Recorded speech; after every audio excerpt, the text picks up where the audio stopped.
Précédemment, dans Macaron Cassis Violette. On va parler de fêtes qui font le plus de vues sur TikTok. Donald Trump et Richard Aben Musk sont fâchés. Écoutez-moi, les amis. Écoutez-moi bien. On parle beaucoup de ce type-là. Ce Ben Musk.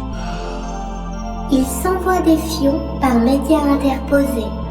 Pour défendre Ben Musk, nous recevons Sabine Van Dijk. Cher Donald, avant de juger qui est un menteur ou une fraude, peut-être faudrait-il balayer devant sa porte.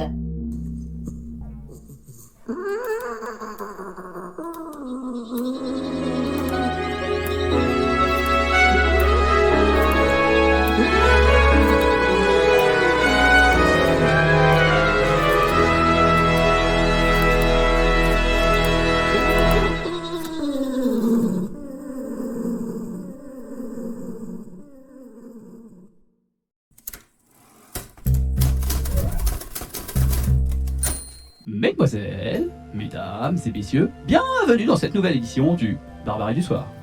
Je voudrais commencer par cette information étonnante. Richard Aben Musk a essuyé la deuxième plus grande perte de richesse en une journée de l'humanité, ne battant même pas son record de 2022. Voyons la réaction de l'intéressé. Mes chers internautes, mes Dodge Fathers and Dodge Mothers, nous vivons une époque fascinante. Une époque où la liberté d'expression est une flamme vacillante que moi, Richard, le gardien autoproclamé de la vérité numérique, dois protéger de certains éléments. Vous savez, ces éléments qui pensent qu'ils peuvent juste dire ce qu'ils veulent sans que je ne les microgère personnellement. Absolument pas. Et en parlant de microgestion, ou devrais-je dire de macro-gestion autoritaire, je suis un peu perplexe, vous savez. Je pensais que j'étais le seul à avoir le droit de dicter le futur de l'humanité.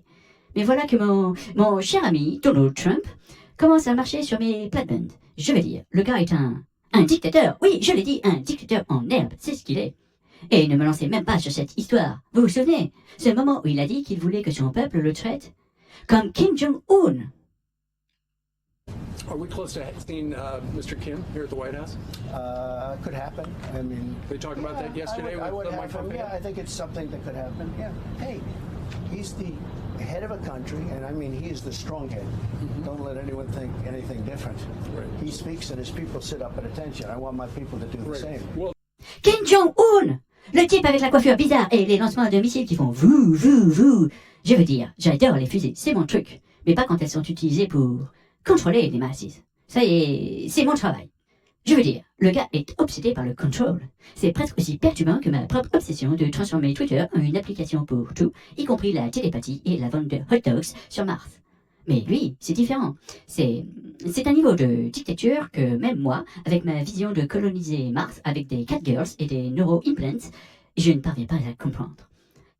Alors, je pose la question, mes amis. Qui est le vrai sauveur de la civilisation ici? Celui qui vous donne des voitures électriques qui peuvent rouler sur l'eau, ou celui qui veut que vous l'acclamiez comme un dieu avec des fanfares et des défilés militaires? Parce que si c'est la seconde option, eh bien, je pourrais envisager de lancer ma propre armée de robots serviteurs. Juste pour la paix, bien sûr. Pour la paix et la liberté d'expression. Sous mon contrôle, évidemment.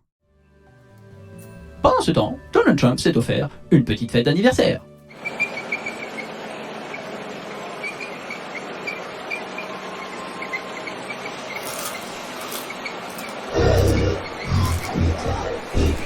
Est-ce que tu peux me donner un peu plus de popcorn?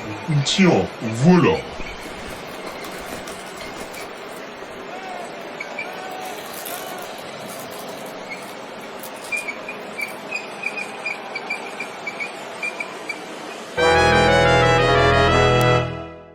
Cette brouille entre Ben Musk et Trump met à mal notre plan.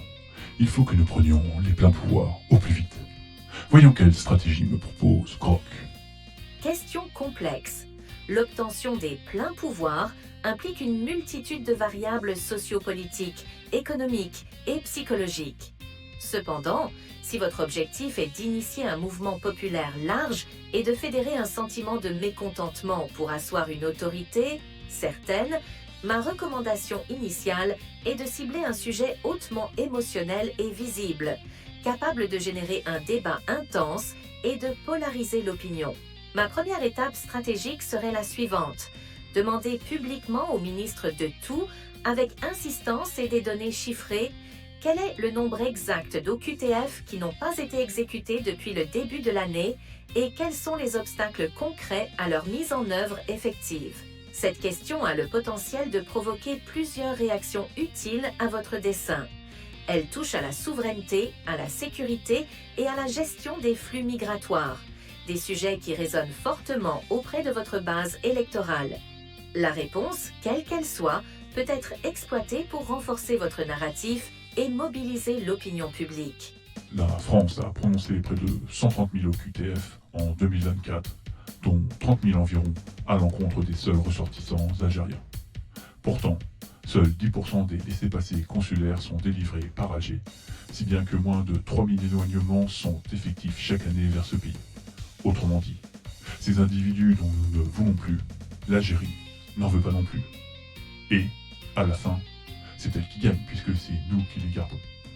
Certains de ces indésirables nous remercient d'ailleurs en commettant des assassinats sur notre territoire. Face à cette situation, le gouvernement a dégainé l'arme apparemment la plus lourde qu'il avait en sa possession, la fameuse réponse graduée. Or, cette arme est un pétard mouillé qui ne sert à rien sinon à rendre la France docile et faible. Preuve de cette faiblesse, la France, en 2024, a accordé 250 000 visas aux Algériens, comme si de rien n'était. Dès lors, monsieur le ministre, quand cesserez-vous ces circonvolutions et oserez-vous suspendre, voire abroger, les accords qui nous lient à l'Algérie? Ces accords n'ont en effet plus lieu d'être. L'Algérie n'a plus besoin de la France et la France n'a pas besoin de l'Algérie pour se développer. Nous n'avons pas non plus besoin d'un président de l'Enlysée tolérant l'ingratitude d'un régime qui a la volonté de nous humilier. Nous n'avons pas besoin d'un président qui négocie, quémande, invoque sans cesse une époque révolue. Nous avons au contraire besoin de montrer que nous sommes un pays qui décide pour lui-même, qui sait couper les vivres et balayer des traités quand ils ne sont plus respectés. C'est dans cette fermeté que repose la crédibilité de la France. Cette fermeté, aurez-vous l'audace de l'appliquer? Je pense que vous répondrez par affirmatif. Dès lors, qu'attendez-vous? La parole est au ministre de tout. J'attends d'avoir les pleins pouvoirs.